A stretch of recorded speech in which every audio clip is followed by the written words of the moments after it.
sejahtera saya ucapkan kepada Dr. Mahadi selaku pensyarah falsafah isu semasa bagi kelas Benji Ben R semester 2 sesi 2019-2020. Saya mewakili kumpulan saya akan memulakan pembentangan kami yang bertajuk cabang-cabang ilmu falsafah. Oleh itu, tanpa membuang masa, saya akan membentangkan bahagian saya iaitu teori falsafah.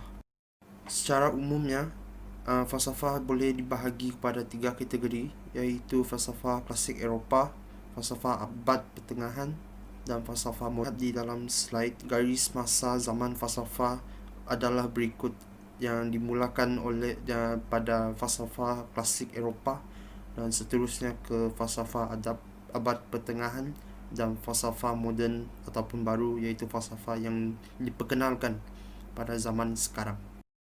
Di sini saya akan membincangkan secara mendalam dan teliti tentang falsafah zaman klasik Eropah dan falsafah abad pertengahan.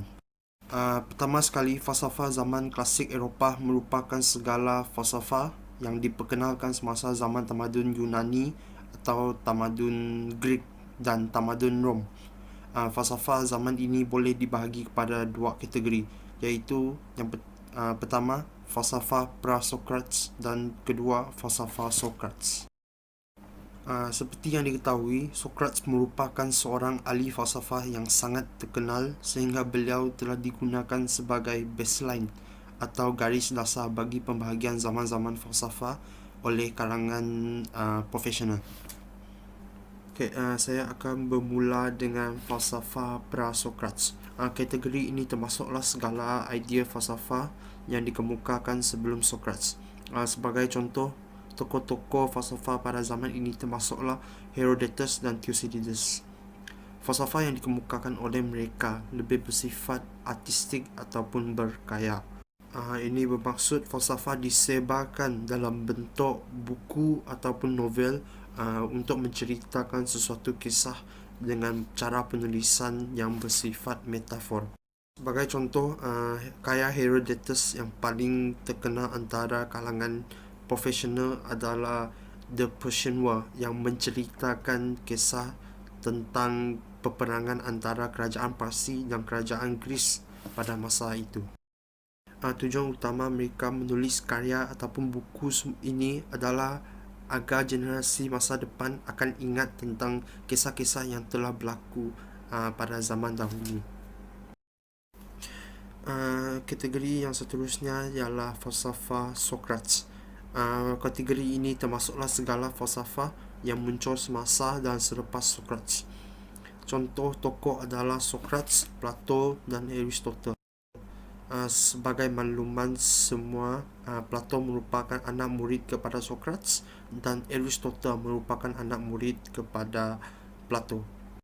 Ini bermaksud idea falsafah yang diperkenalkan oleh mereka merupakan idea Sokrates. Oleh itu, Sokrates telah diperkenalkan oleh profesional sebagai bapa falsafah barat. Falsafah yang dikemukakan oleh mereka adalah lebih dalam bentuk sastera. Mereka fokus kepada pembentangan syarahan dan menulis karya yang berbentuk pantun.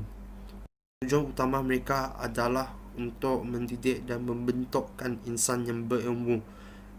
Itu pada zaman itu banyak institusi pendidikan telah diwujudkan bagi menyebarkan falsafah dan ilmu kepada rakyat kerajaan tersebut. Zaman falsafah yang seterusnya ialah falsafah abad pertengahan. Teori falsafah pada zaman ini bermula selepas keruntuhan kerajaan Roman. Bersama dengan keruntuhan tersebut, runtuhnya juga peradaban dan falsafah yang dikemukakan semasa zaman tersebut. Secara umumnya, abad ke-6 hingga abad ke-7 tahun Masihi merupakan abad ataupun zaman yang tidak aman dengan berlakunya perpindahan bangsa. Menjelang abad ke-8 baru ada keamanan dan ketentangan dan perkembangan sehingga dapat membangkitkan kembali bidang falsafah. Oleh itu, segala falsafah yang dikemukakan semasa dan selepas abad ke-8 dimasukkan dalam kategori abad pertengahan. Kategori falsafah ini mempunyai ciri-ciri seperti berikut. Falsafah pada zaman ini lebih bersifat keagamaan. Hal ini demikian kerana perkenalan agama Kristian dan agama Islam pada zaman tersebut amat ataupun sangat mempengaruhi idea falsafah yang diperkenalkan pada masa itu.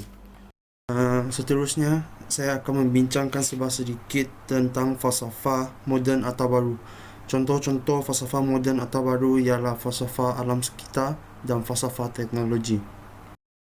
Secara umumnya, falsafah alam sekitar ini mengaji tentang bagaimanakah manusia mengeksploitasi kebijaksanaan mereka dalam berinteraksi dengan alam sekitar. Dengan menggunakan kebijaksanaan mereka ini, manusia melakukan pengajian atau mendapatkan kebenaran dan memahami makna kehidupan yang sebenar. Oleh itu, hasilnya wujudlah pelbagai bidang atau cabang ilmu seperti sains, matematik, fizik dan bidang-bidang ilmu yang lain. Seterusnya ialah falsafah teknologi. Secara falsafahnya, teknologi dihasilkan disebabkan dua perkara. Yang pertama, manusia mencipta alatan untuk meringankan tugasan harian berdasarkan peniruan terhadap perkara-perkara yang berlaku di alam sekeliling.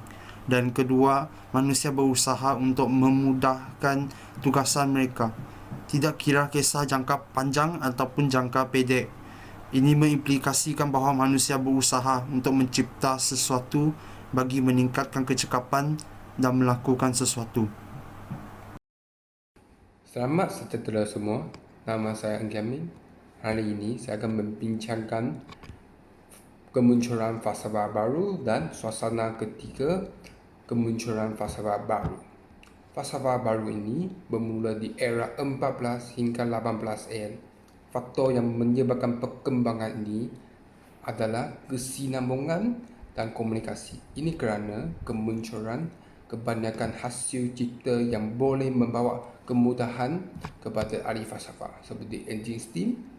Oleh itu, falsafah baru mempunyai hasil kajian yang banyak. Revolusi industri juga bermula pada era itu. Revolusi industri membawa banyak perubahan dalam bidang pertanian, manufaktur, pengangkutan dan pertambangan. Revolusi industri ini bermula di United Kingdom, terusnya menyebar ke Eropah Barat dan Amerika Utara, akhirnya ke seluruh dunia. Tindak balas yang kuat ini disebabkan oleh tekanan dan kokongan yang berlaku pada zaman pertengahan dan zaman sistem persekolahan falsafah. Oleh itu, tekanan ini menyebabkan satu lonjaran yang kuat dihasilkan dalam menghasilkan falsafah baru. Terusnya, Pak Nyasana menjelaskan adalah suasana ketika kemunculan dan perkembangan falsafah baru. Pada era itu, munculnya gerakan berterjemahan dan pembelajaran bahasa-bahasa yang berbagai. Ini membawa perkembangan dalam pendidikan seperti pembinaan beberapa sekolah pembelajaran bahasa asing khusus. Seterusnya, gerakan berterjemahan dijalankan secara berterusan. Oleh itu, kebanyakan sumber bahasa asing diterjemah untuk mendapat pandangan dan pemikiran luar. Suasana ketika kemunculan falsafah baru boleh dibagi kepada dua part. Yang part A adalah suasana barat yang mengandungi 4 suasana. Yang pertama adalah suasana Itali sebagai pencetus. Itali sebagai tapak kebangkitan Eropah, iaitu merupakan pencetus ke arah kebangkitan falsafah. Falsafah baru ini memberi banyak idea kepada pemikir-pemikir yang terkenal seperti Bacon, Descartes dan Kant. Oleh itu, ini membantu mereka untuk mencipta kebangkitan Eropah. Yang seterusnya adalah suasana England sebagai persediaan. Francis Bacon merupakan pembangun falsafah baru dan beliau jugalah merupakan ketua pemikiran eksperimen di England. Walaupun beliau bukan pencetus bagi falsafah baru, tetapi beliau memberi banyak sumbangan seperti membuka ruang pertubuhan falsafah baru. Yang ketiga adalah suasana Francis sebagai permulaan dan kemunculan. Di Francis tegas sebagai papa falsafah baru. Beliau mendasari pemikiran yang berpegang dengan kemampuan akal yang berbeza dengan Francis Bacon yang pemikiran eksperimen. Oleh itu, Francis sebagai permulaan dan kemunculan falsafah baru. Selepas itu, falsafah baru dikembangkan oleh Jerman. Oleh itu, Jerman sebagai perkembangan falsafah baru.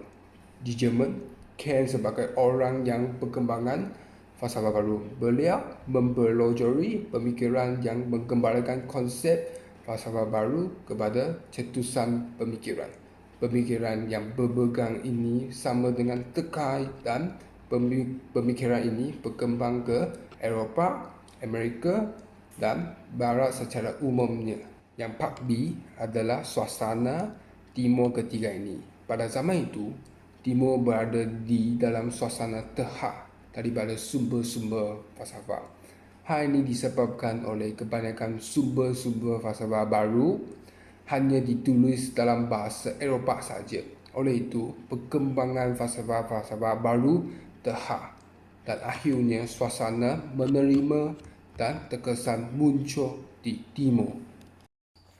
Ini sahaja daripada saya, dijemput saudara Goh Si Yong untuk membincangkan tentang falsafah teoretikal. Selamat sejahtera semua. Nama saya Goh Si Yong dari 1 Bank 1S. Semoga semua sihat dan sabar duduk di rumah. Hari ini, saya akan membentangkan tentang salah satu daripada cabang-cabang falsafah, iaitu falsafah teoretikal. Apakah yang dimaksudkan dengan falsafah teoretikal? Falsafah teoretikal adalah falsafah yang mengkaji dasar atau kebenaran dengan merujuk kepada jenis-jenis ilmu yang berkaitan dengan kewujudan alam, Tuhan dan manusia. Terdapat 4 bahagian penting dalam falsafah teoretikal ini, iaitu metafizik, epistemologi, aksiologi, dan psikologi. Pertama sekali, marilah kita menumpukan perhatian kepada metafizik, ataupun maksud lainnya hakikat dan kewujudan. Istilah metafizik adalah berasal dari nama tajuk Metafisika dalam karya prinsip pertama. Metafisika bermaksud selepas fizik. Oleh itu, metafizik diberi maksud keluar daripada fizik. Metafizik merupakan cabang falsafah yang mengkaji perkara-perkara dari segi sifat realitinya dan persoalan-persoalan yang jauh dari penyiasatan saintifik. Sebagai contoh, dari mana kita datang? Ke mana kita pergi selepas mati? Persoalan-persoalan seperti ini adalah susah mendapatkan jawapan yang hanya merujuk kepada hasil kajian saintifik. Seterusnya, saya akan membincangkan tentang epistemologi. Epistemologi ataupun ilmu dan kebenaran adalah cabang falsafah yang mengkaji ilmu pengetahuan. Persoalan-persoalan yang dikaji adalah seperti apa itu ilmu dan apa kaitan ilmu dengan pembelajaran. Di samping itu, epistemologi dapat dibahagikan lagi kepada 2 bahagian, iaitu perkembangan dan teori. Melalui perkembangannya, kita dapat melihat bahawa epistemologi wujud pada 2 mazhab, iaitu mazhab materialisme dan mazhab idealisme. Mazhab materialisme menekankan berdekatan ilmu daripada kefahaman kepada kesedaran. Ahli-ahli mazhab ini memandangkan ilmu sebagai sesuatu persepsi secara refleksi yang pasif, manakala mazhab idealisme menekankan pendekatan ilmu daripada kesedaran kepada kefahaman. Ahli-ahli mazhab ini pula menyatakan bahawa ilmu didapati daripada pemikiran rasional atau pengalaman yang subjektif. Tetapi jika kita melihat daripada teorinya, epistemologi dapat diasingkan kepada 3 bahagian. Yang pertama adalah materialisme dialektikal. Materialisme dialektikal ialah teori epistemologi yang menggunakan pendekatan dialektikal. Dialektik ialah sesuatu sains mengenai bentuk pemikiran manusia sejauh mana ia tidak terhad kepada masalah-masalah kehidupan seharian, tetapi berusaha untuk mencapai pemahaman mengenai proses-proses yang rumit dan mendesak. Pendekatan dialektikal ini merujuk kepada proses interaksi antara tesis dan antitesis bagi menghasilkan sintesis untuk menyelesaikan masalah proses ilmu dari segi sumber, proses, tujuan dan fungsi ilmu secara saintifik. Seterusnya, bahagian yang kedua adalah empirisisme.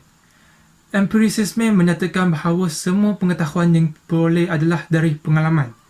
Maksudnya, semua kenyataan berkenaan pengetahuan terhadap dunia hanya boleh disahkan oleh pengalaman. Akhir sekali, bahagian yang ketiga bagi teori epistemologi adalah rasionalisme.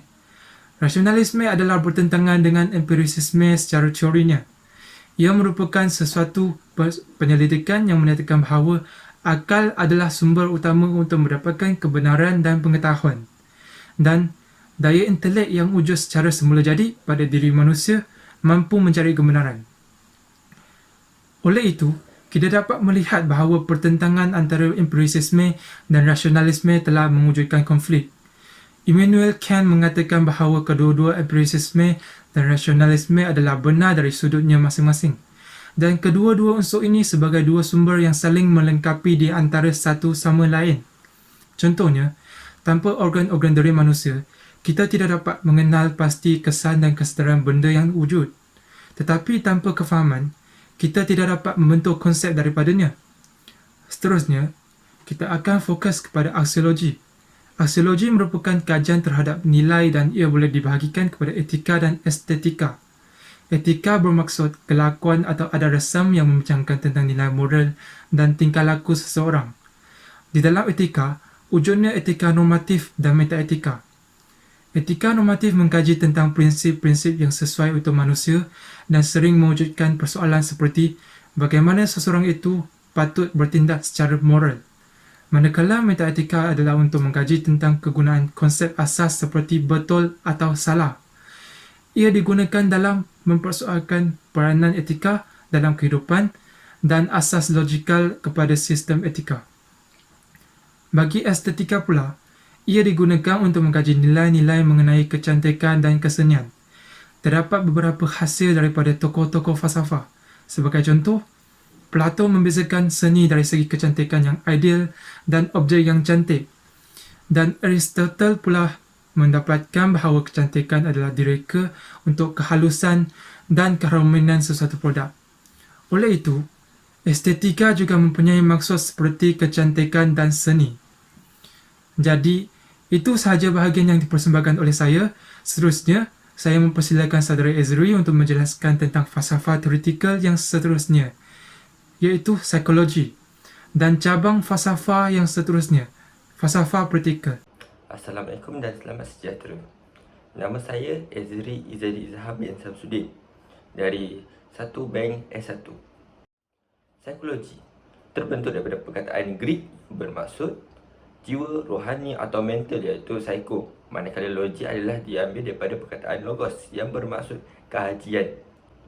Teori salinan mencadangkan bahawa sesuatu objek atau salinan objek tersebut terbentuk dalam minda manusia. Maka itu, manusia dapat mengetahui objek itu melalui salinan yang berada dalam minda manusia. Teori salinan ditolak oleh golongan realism yang menyatakan bahawa manusia mesti mengetahui sesuatu objek secara langsung, bukannya secara perwakilan ataupun salinan. Contoh, apabila seseorang itu melihat garisan di atas lantai, dia akan menganggap bahawa garisan itu ialah ulat, sedangkan garisan itu adalah benang. Falsafah praktikal. Falsafah, satu disiplin ilmiah yang menguasakan kebenaran umum dan asas. Praktikal membawa maksud berfikir secara bersungguh-sungguh, tidak terikat oleh tradisi dan mempunyai ciri-ciri seperti sistematik, radikal dan sejagat. Falsafah etika. Etika adalah ilmu yang membahaskan perbuatan baik dan perbuatan buruk manusia sejauh mana yang dapat difahami oleh fikiran manusia. Etika meta. Meta melibatkan persoalan-persoalan gaib seperti kuasa Tuhan, keagamaan, kebenaran sejagat dan peranan akal. Etika agama membincangkan sistem moral golongan manusia yang menganguti pelbagai agama dan kefahaman seperti Islam, Kristian, Buddha dan Hindu. Etika normatif membuat kritikan dan melakukan penilaian ke atas etika moral yang ada dan kemudian mencadangkan satu sistem yang standard untuk semua. Teori utama yang digunakan dalam etika ini ialah teori deontological, teori theological, etika gunaan membincangkan isu-isu khusus dalam kehidupan seharian meliputi pelbagai bidang seperti perniagaan, pengurusan perubatan alam sekitar dan sosial, masalah semasa dalam pelbagai teori dan konsep. Falsafah ekonomi menghasilkan perbincangan daripada pemikiran falsafah boleh dipraktikkan dalam ekonomi seperti isu semasa pembahagian sumber antara lapisan masyarakat. Hasil perbincangan ahli falsafah boleh membawa kepada eco-justice. Falsafah ekonomi Islam. Falsafah ekonomi Islam dalam aktiviti atau transaksi ekonomi manusia. Yang pertama, tauhid melibatkan hubungan antara manusia dengan Tuhan, manusia dengan manusia serta hubungan manusia dengan alam sekeliling. Yang kedua, rububiyah menekankan Allah SWT sebagai penguasa yang membuat peraturan-peraturan. Yang ketiga, tazkiyah, kesucian jiwa dan ketinggian akhlak. Yang keempat, khalifah, manusia akan menjalankan amanah dan peranan untuk memakmurkan bumi sesuai dengan peranan mereka sebagai khalifah Allah SWT. Yang kelima, persaudaraan sejagat mewujudkan suasana kehidupan yang lebih harmoni tanpa sebarang bentuk pemerasan, eksploitasi, penindasan atau penyelewengan. Salam sejahtera semua, nama saya Nanda Liu.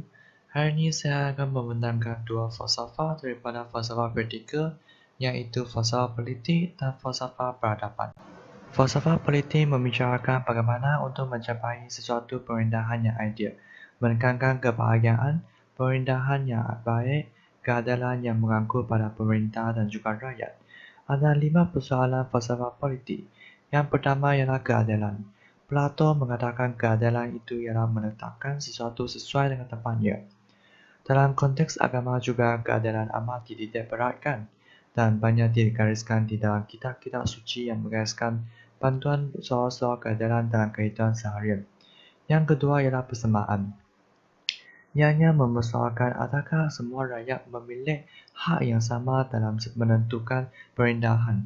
Di samping itu, adakah ada wujud persamaan hak di antara lelaki dan perempuan? Pada adat-adat awal ke-19 dulu, hak-hak hanya dimiliki oleh orang yang mempunyai harta sahaja. Dalam penentuan tentang negara dan agak ketara apabila mempersoalkan hak di kalangan lelaki dan perempuan. Yang ketiga merupakan bentuk kerajaan. Ini membincangkan tentang struktur sesebuah kerajaan, iaitu sama ada seorang pemerintah, beberapa orang atau ramai. Aristoteles mendasarkannya kepada objektif pemerintahan tersebut, iaitu sama ada untuk kepentingan semua atau hanya untuk kepentingan diri pemerintah itu sahaja. Selain itu, beliau juga adalah berasaskan kepada bilangan pemerintah yang memerintah sesebuah negara atau negeri tersebut. Berdasarkan bilangan dan objektif tersebut, akhirnya Aristoteles akan menentukan bentuk pemerintahan tersebut baik ataupun buruk. Yang keempat ialah kuasa. Perbincangan tentang kuasa melibatkan tentang kuasa yang sah. Pemberian kuasa ini adalah daripada baik kaedah, daripada pengaruh, secara undang ataupun pewarisan. Berbagai kaedah dalam pemberian kuasa kepada seseorang dapat dilihat dan menjadi perbincangan utama sesuatu sistem politik dalam negara. Yang terakhir ialah komuniti atau kelompok. Komuniti atau kelompok ini mendasari perkenaan sikap kekitaan dalam diri manusia. Masyarakat kebiasaan lebih selesa kepada kumpulan mereka dan mempunyai theory sense of belonging dalam diri seseorang. Seterusnya ialah falsafah peradaban. Kemunculan ramai ahli falsafah dalam sesebuah tamadun menandakan tamadun tersebut memiliki tradisi ilmu yang tinggi.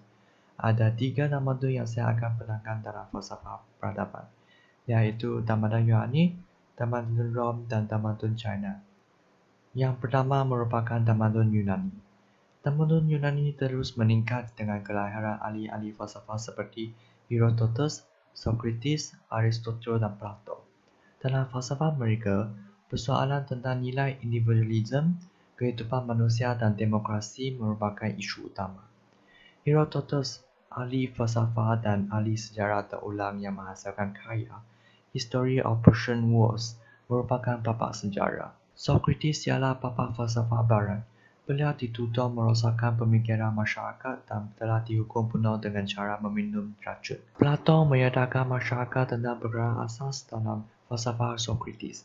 Beliau mengasaskan Akademi Falsafah di Athens yang kekal selama 1000 tahun. Aristotle ialah murid Plato dan merupakan ahli falsafah yang berpengaruh. Beliau telah mencuba mendalami bidang sains dan falsafah. Falsafah beliau adalah untuk membaiki dunia. Yang kedua ialah Tamadun Rom.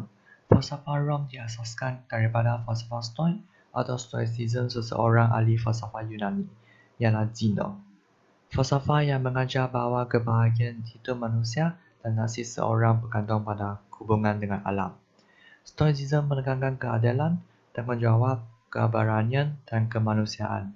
Ahli falsafah Yunani mengajar manusia untuk berfikir secara rasional dan mengamalkan sikap ingin tahu. Yang terakhir ialah Tamadun China. Falsafah China memberikan penekanan kepada hal berkaitan manusia, iaitu hubungan manusia dengan manusia lain. Antara falsafah China ialah Confucius, dengan ajarannya iaitu Confucianism, dan ahli falsafah lain ialah Lao Tzu dan Mo Tzu. Falsafah China ialah ajaran legalisme yang mempercayai nilai baik dan ketertiban masyarakat. Sampai sini kita dah membentangkan teori falsafah, kemunculan falsafah baru, falsafah teoretikal dan akhirnya falsafah praktikal. Kita dah tahu falsafah merujukan kepada sesuatu pemikiran atau penelitian yang mendalam terhadap sesuatu perkara bagi mencari segala intipatinya melalui topik teori falsafah. Lepas tu dalam topik kemunculan falsafah baru, kita dah tahu ada dua jenis falsafah baru, iaitu falsafah baru alam sekitar dan falsafah baru teknologi. Falsafah teoretikal mengaji kepada dasar atau kebenaran yang merujuk kepada jenis-jenis ilmu tentang kewujudan alam, Tuhan dan manusia. Manakala falsafah praktikal merupakan satu disiplin ilmiah yang mengusahakan kebenaran yang umum dan asas dan membawa maksud berfikiran secara bersungguh-sungguh, tidak terikat oleh tradisi dan mempunyai ciri-ciri seperti sistematik, radikal dan sejagat. Sekian, terima kasih.